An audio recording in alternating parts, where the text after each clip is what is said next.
Kita telah terhubung dengan Yusuf Warshim, Komisioner Kompolnas. Selamat sore, Pak Yusuf. Selamat sore. Baik, Pak Yusuf, sejauh ini apa temuan terbaru dari Kompolnas terkait kasus kematian wartawan di Sumatera Utara?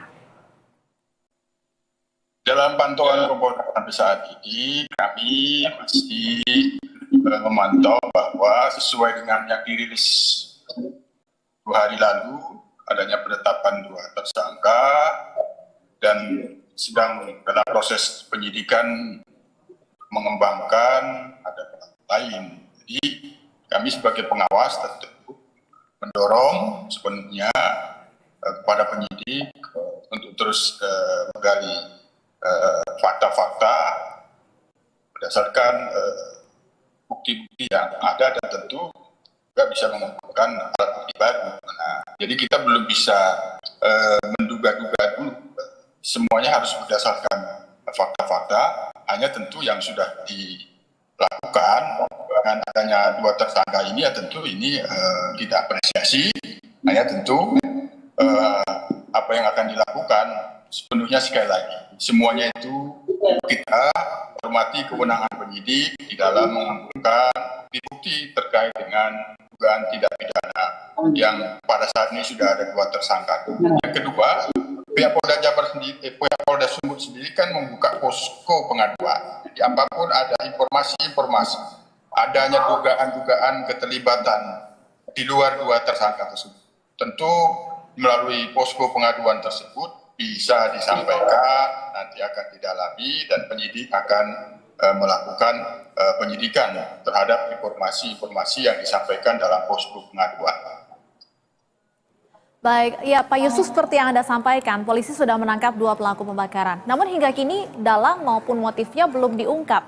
Tidakkah seharusnya dengan penangkapan kedua eksekutor ini, polisi bisa dengan mudah mengungkap motif maupun juga dalang di balik pembakaran ini? Sejak awal kami melakukan pemantauan langsung pada tanggal 3 Juli yang lalu, kami bersaran untuk tidak terburu-buru mengambil satu kesimpulan, terus digali fakta-fakta yang ada, kumpulkan bukti-bukti ada, yang sekarang ini termasuk setelah adanya penetapan 2 tersangka, bagaimana yang telah dirilis oleh pihak Polda Sumut, mengembangkan kemungkinan ada pelaku lain, itu terus dilakukan. Jadi tentu nanti seiring dengan itu akan terungkap sendiri berdasarkan fakta-fakta yang didapat, berdasarkan bukti-bukti yang didapat, apa yang menjadi motifnya. Tentu bagaimanapun tidak mungkin tidak ada motif. Nah, jadi itu, oleh karena itu kita percayakan sepenuhnya, kita dorong penyidikan ini tetap dilakukan dengan tidak terburu-buru mengambil kesimpulan yang semuanya itu sekali lagi tetap berdasarkan bukti-bukti yang ada. Dan paling utama transparan, ya kita harap, saya kira juga kami yakin dengan Pak Kapolda, Komjen Pol Agung, tidak ada yang ditutup-tutupi karena membuka posko pengaduan.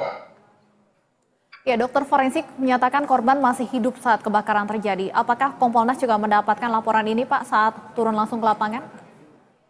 Pada tanggal 3 Juli kami sudah mendapatkan, hanya pada waktu itu secara resmi hasil forensiknya masih sedang ditunggu, itulah kemarin akhirnya dirilis karena secara resmi dari forensik sudah ada hasilnya, itu sudah kami dapatkan keterangan awalnya pada saat kami berkunjung memantau langsung tanggal 3 Juli dan melihat TKP. Baik, kita terus menunggu penyelidikan dari kasus ini. Terima kasih Pak Yusuf Warshim, Komisioner Kompolnas sudah bergabung dengan Berita Satu Sore. Sehat selalu, Pak. Terima kasih.